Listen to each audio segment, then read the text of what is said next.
Hello and welcome again.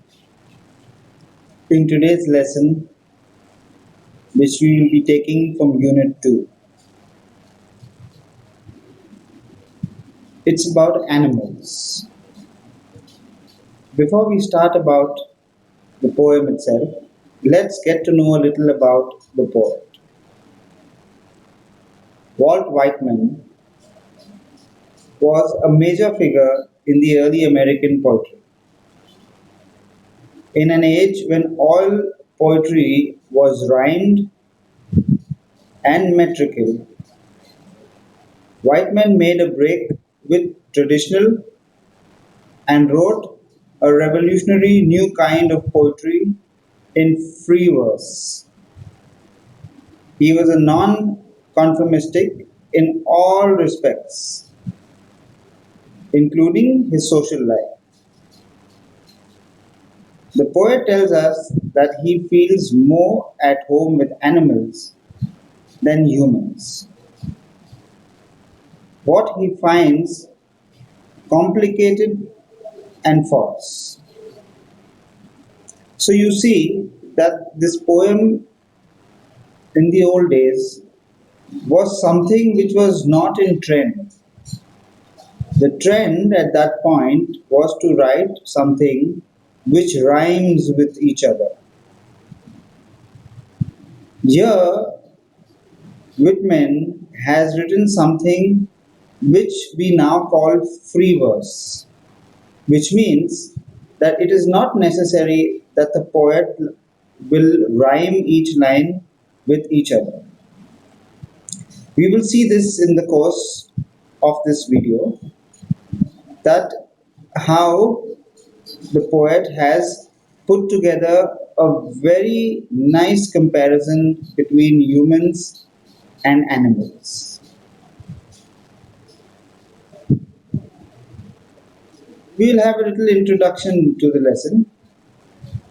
Walt Whitman has shown the comparison between human beings and animals in this poem. He has pointed out the evils present inside the human brain, which he thinks animals don't have. That is why he thinks that animals are much better than human beings. And this is something which you will find throughout his poem. He compares humans with animals.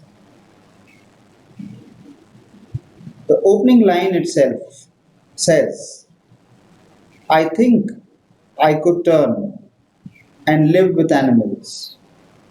They are so placid and self contained. I stand and look at them long and long.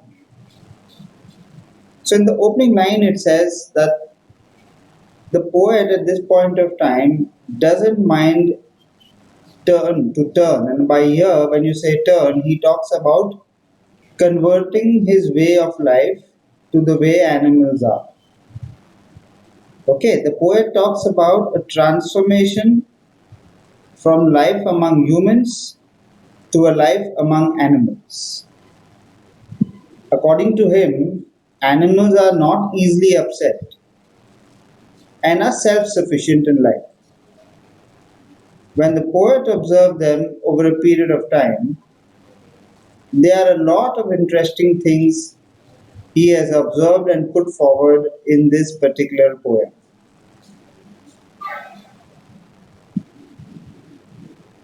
He first starts by telling us about some issues that you would normally find in humans, and he compares them with the ones in animals. So he says here, they do not sweat and whine about their condition. They do not lie awake in the dark and weep for their sins. They do not make me sick discussing their duty to God. Animals don't have issues with humans. They don't crib about their problems. or lie or even make up issues. They don't sin and then get disturbed by that sin and lose sleep. They don't talk about their duties to God. They are just living and enjoying the life God has given them.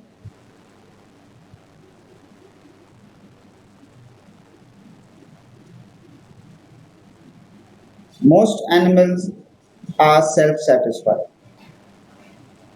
So the poet goes on to say, not one is dissatisfied, not one is demented with the mania of owing things, not one kneels to another, nor to his kind that lived thousands of years ago. Not one is respectable or unhappy over the world's earth. So, not only does the poet do a comparison here, he talks about all animals are happy with what they have. And that is why when they say that a person is content, he is satisfied with what he has. They have not taken anything from anyone, and therefore they don't have to worry about giving that particular thing back. None of the animals bow to each other or to any other animals which were born before them. And here is the poet is referring to a different religions, how we bow to each other, or we think one is bigger than the other, greater than the other.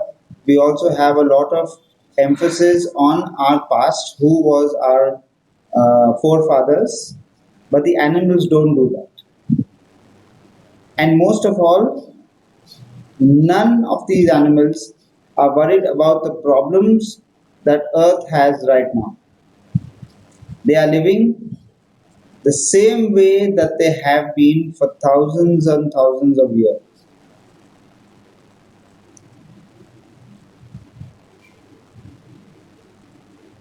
Okay, so the poet goes on to say, so they show the relationship to me and I accept them. They bring me tokens of myself,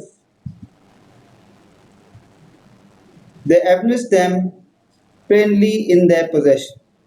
And here, when they say evidence, it shows that they show it plainly in their possession.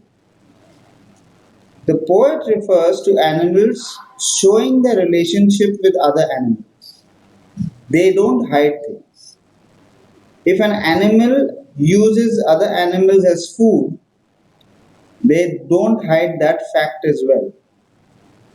Unlike humans who show that they are good friends with you.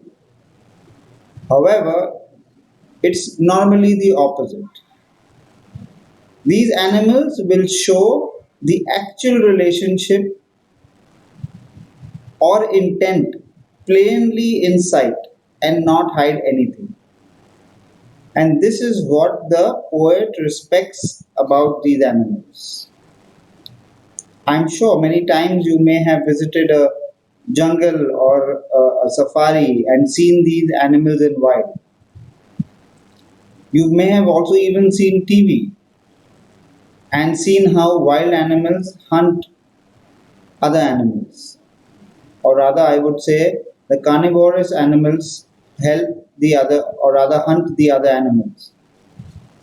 And this is what the poet loves. They don't hide the fact that a tiger or a lion is going to hunt a deer for food. They live together, but both know that what their relationship is. And that is what impresses the poet, and that is what he's expressed about in in this particular poetry. At the end, the poet says, I wonder where they got these tokens. Did I pass that way times ago and neglect dropping them? Here, the poet looks back and compares himself with these animals and wonders, where have these animals got these good qualities from? And when you say good qualities, we talks about a lot of other things apart from being open with their relationship with other animals. He goes on to question himself, if I also had these qualities, and if so, then where have they gone now? He questions, did he leave these qualities or lose them at some place?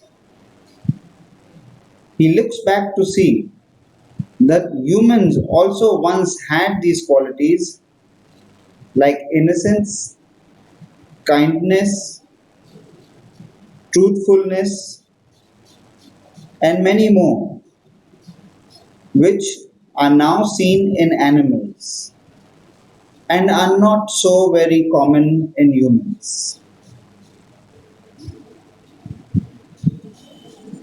This brings us to the end of the poetry, but I would like to share a little summary about this poetry so it helps you write about it in your exams or whenever you are asked about it. In this poem, Animals, the poet has described his will to become an animal because he thinks animals are far better than humans. Humans are greedy and full of jealousy for each other, but animals are calm and self contained. The animals are happy with what they have. They have com- they never complain about miseries and sorrow. On the other hand, humans being begin complain about their miseries and sorrows.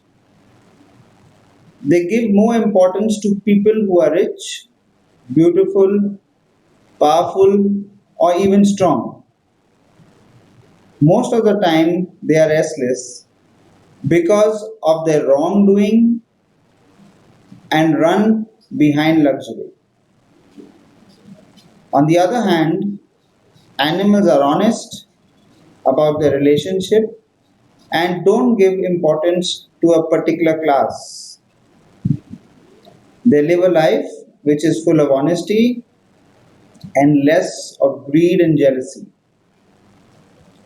The poet wonders, where have humans lost their good qualities, which we see in animals? I hope this video helps you in understanding not only the lesson but the point of view of what the poet wants us to see.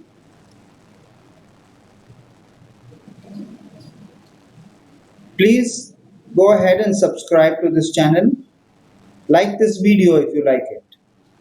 And don't forget to hit the bell icon so that you are notified whenever our channel puts up any videos. And thank you for watching.